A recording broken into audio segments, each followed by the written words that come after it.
addressing common questions for answering the seller property condition disclosure. This week's Q&A with Kylie is geared around how to properly complete the South Carolina property condition disclosure and addendum. First of all, let me preface that this is extremely important. How you answer the questions on this disclosure can impact your liability as a seller. The purpose is to pass along some history regarding your property and its condition to your prospective buyers. You must be honest and fully disclose any issues regarding the property to your knowledge. If you don't know the answer to a question, that's okay. However, you should first pull the disclosure from when you purchased the home to use as a resource, because forgetfulness can cost you big time. If you still don't know an answer, that's when you would want to check unknown or no representation. Otherwise, truthfully check yes or no. Another important note, please read the instructions. Many sellers skip the instructions and assume the questions and fill out the entire disclosure backwards.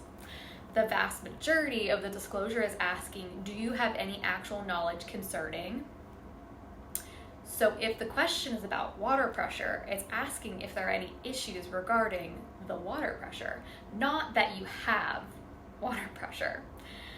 Next, do not leave any blanks. Blanks can be red flag. If a question doesn't apply, write none or NA for non-applicable. Now, if you live in a neighborhood with an HOA, it's a really great idea to call your community management company prior to completing the property disclosure addendum and ask all of the questions to ensure you're filling it out properly. They will be more than happy to help you.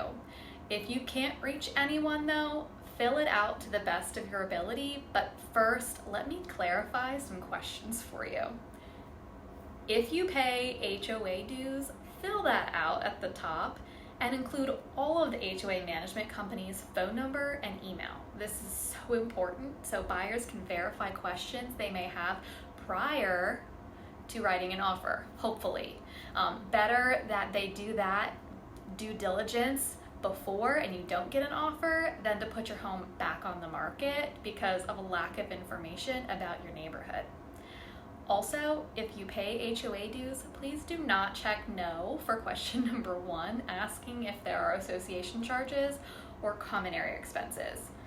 That might seem obvious, but I can promise you that one gets filled out incorrectly all the time. Also, this entire addendum is only inquiring about the HOA. So, for example, the question asking about parking spaces and garages is not in reference to your personal property.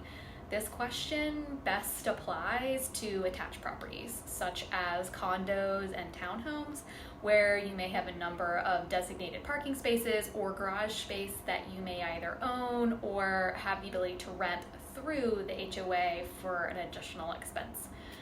Lastly, let me expand on the last question about transfer fees.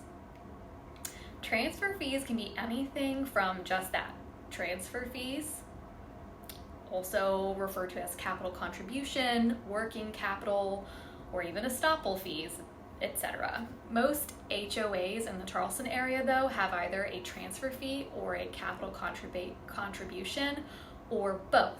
It's a nice welcome to the neighborhood fee, and although it might not seem fair, it covers administrative expenses mostly, and just goes towards bettering the community in the future. So it's important to note that if you have multiple HOAs, such as master plan community, having a property association covering the entire community, as well as an HOA for each individual subdivision, or if you live in a townhome neighborhood that also has single family homes, you usually have 2 HOAs covering completely separate expenses.